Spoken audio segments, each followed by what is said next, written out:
నీకెందుకు నేనున్నాను అని అంటారు. నువ్వు మంచాలు పెట్టినప్పుడు ఒకడు వచ్చి పలకరించడం. ఈ మాటలు ఏ మాటలు? అన్ని బాగున్నారు, నాకేంటండి, నాకు 4 పిల్లలు ఉన్నారు, లేకపోతే ఎక్కడ పొలం ఉంది, లేకపోతే బంగారంలో ధనమో ఉందని అంటావు. ఈ ధనమో నీ పిల్లలో నీకు కలిగినది ఏది చెప్పండి? నీకు అక్కడికి వచ్చింది అనుకుంటున్నావేమో, రాదు. ఇవి కూడా ఒట్టి మాటలే. అపవిత్రమైన అంటే అర్థం ఏంటి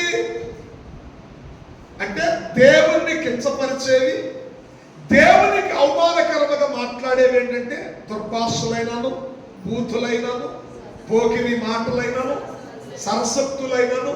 ఈ మాటలన్నీ అపవిత్రతలో నడిపిస్తాయి. ఈ మాటలు అపవిత్రతలో నడిపిస్తాయి.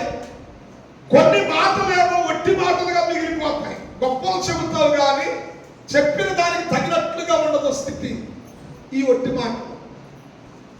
ఓ తిమోతి, నీవు చాలా నమ్మకమైన వాడివి, ఒక భక్తి కలిగిన కుటుంబంలో పుట్టిన వాడివి, ఒక మంచి పరిచారకుడివి, ఒక ఆత్మ బలము కలిగిన వాడివి, సంఘమైన అవగాహన కలిగిన వాడివి, ప్రజల ద్వారాలను గమనిస్తూ వారి మీద విచారణ చేస్తున్నటువంటి వాడివి.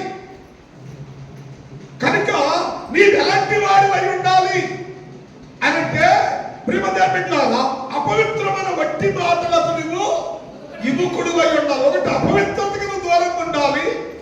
రెండోది, వట్టి మాటలు అవి ప్రయోజనకరమైనవి కావు. దేవుని వాక్యం విలువైనది. దేవుని మాటలు బ్రతికిస్తాయి. దేవుని మాటలు నమ్మితే నమ్మకం దొరికింది. దేవుని మాటలు ఎందుకు విశ్వాసిస్తే నీ కుటుంబాలు మేలుకరంగా మార్చబడతాయి. మనుషుల మాటలు వట్టివి కానీ దేవుని మాటల్లో శక్తి ఉన్నది.